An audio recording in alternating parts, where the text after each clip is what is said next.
Okay, today I'm doing a little mobile repair on a Lincoln Ultima, and it's a town car Ultima, and these things have a common problem with the door handles. You'll see them sticking out like that, and then the door won't open, and they're just sitting there, and it's because they're either broken, the door handle is broken, or it's come loose from this right here.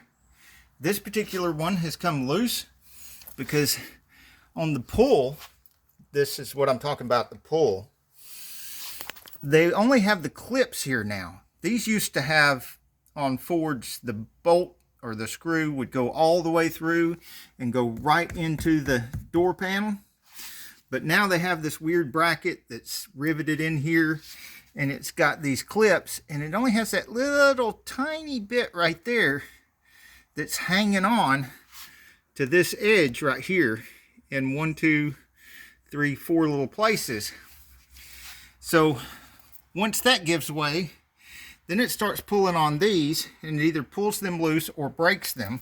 In this case, it's broken, broken, broken, and you can see them just sitting there. So I've got a myriad of tools here.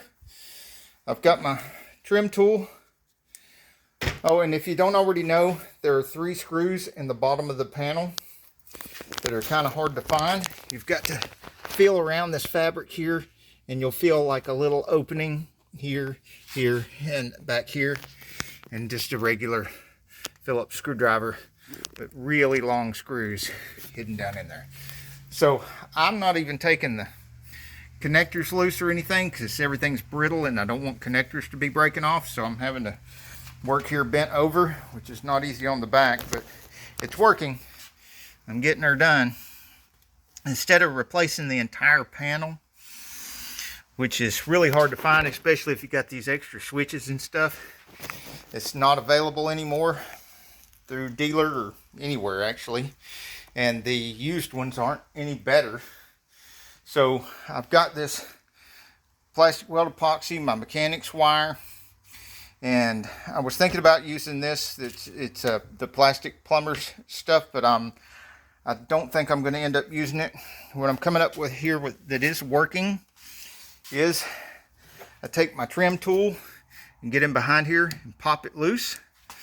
You see it gets behind there and just pops it loose. I'm not going to take that one loose yet because I don't want to get them mixed up which ones go where. And I'm dealing with several of them broke here. I'm drilling a little hole. Can you see that hole? 2 little holes there. Drilling holes here and here so I can use my mechanics wire to get something in there to reinforce it. And then I mix up the epoxy and put it on there and pull it tight with the mechanics wire. And I'll show you that in just a second, like magic. The epoxy, all here where it was broken, and on my fingertips, that's why I'm wearing gloves. And these pieces of mechanic wire, you can see how I twisted that and twisted it so that it pulled it really tight. And then the excess I cut off. I twisted with a regular pair of pliers, and I cut off with a pair of dikes or side cutters.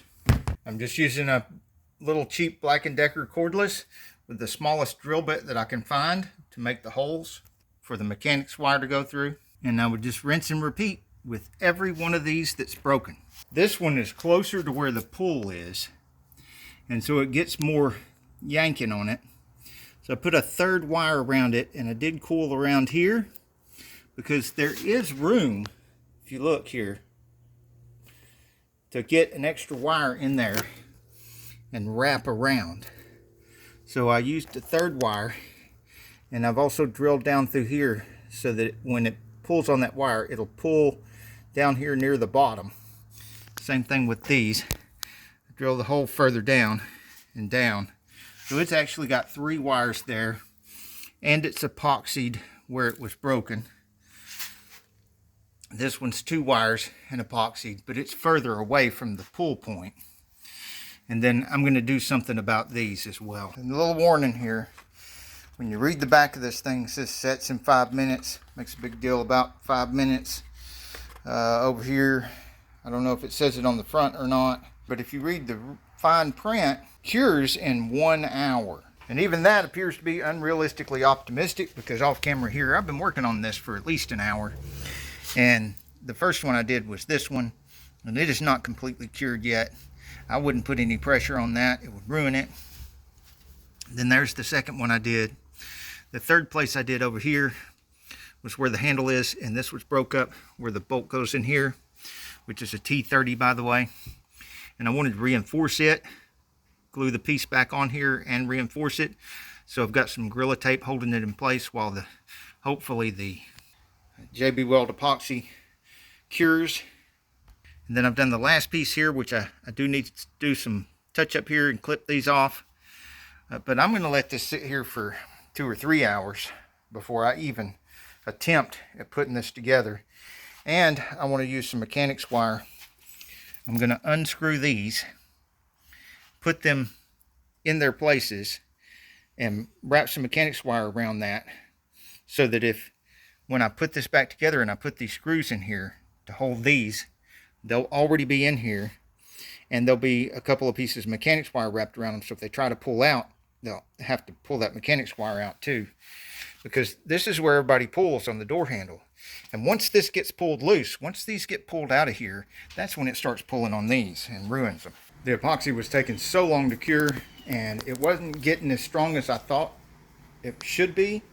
So I ended up going back over everything with fiberglass. And yeah, it looks terrible, but I'm going for strength, not looks. And especially this, you know, a lot of fiberglass on that, because it needs a lot of strength. And quite a bit of fiberglass on that. Going quite a bit down here. I'm probably going to put a second layer of fiberglass on it once that dries and cures. Especially this one right here, because this only connects like one spot right there. I mean, it's very weak. I need to get some fiberglass down in between here so that it has some kind of strength there. Between here and see, there's nothing connecting it there on the door panel. So I need to put some fiberglass there too. This one should be really strong. And this one too, when I'm done with it, I'll do some more fiberglass here. And especially that. This is, as far as I can tell, looking, this is not available for sale anywhere. They have the ones with these seat controls, but none of these other switches. So if this breaks up, if I don't reinforce it a lot, and it breaks up, then I'm sunk. And even with this part number here, I've looked that up, and it just keeps coming up with the other ones that don't have the holes for these switches. So I'm trying very much, and there's plenty of room. Look, there's so much room here for all this extra fiberglass to strengthen it. There's really no reason not to strengthen it. So there's some extra bonus for y'all that stayed to the end of the video. I appreciate y'all so much. It really helps out when you watch the whole video. So it fits nice and tight, it looks good, but does the handle open the door? Let's see if we get trapped in here again. Ah, much better. And this feels firm and stout. You can really pull on this thing. So I hope these shenanigans help you in some way, and I will put a link to my auto repair playlist up here and a link to the next video up here. Hey, if you like this video, we got a whole lot more. We got tool reviews, we've got repair videos, we've got show car videos, hot rods, mod rods, you name it. If it's got wheels on it and an engine, it's probably on this channel. So subscribe, like, and binge watch Saneauto. Binge watch Saneauto.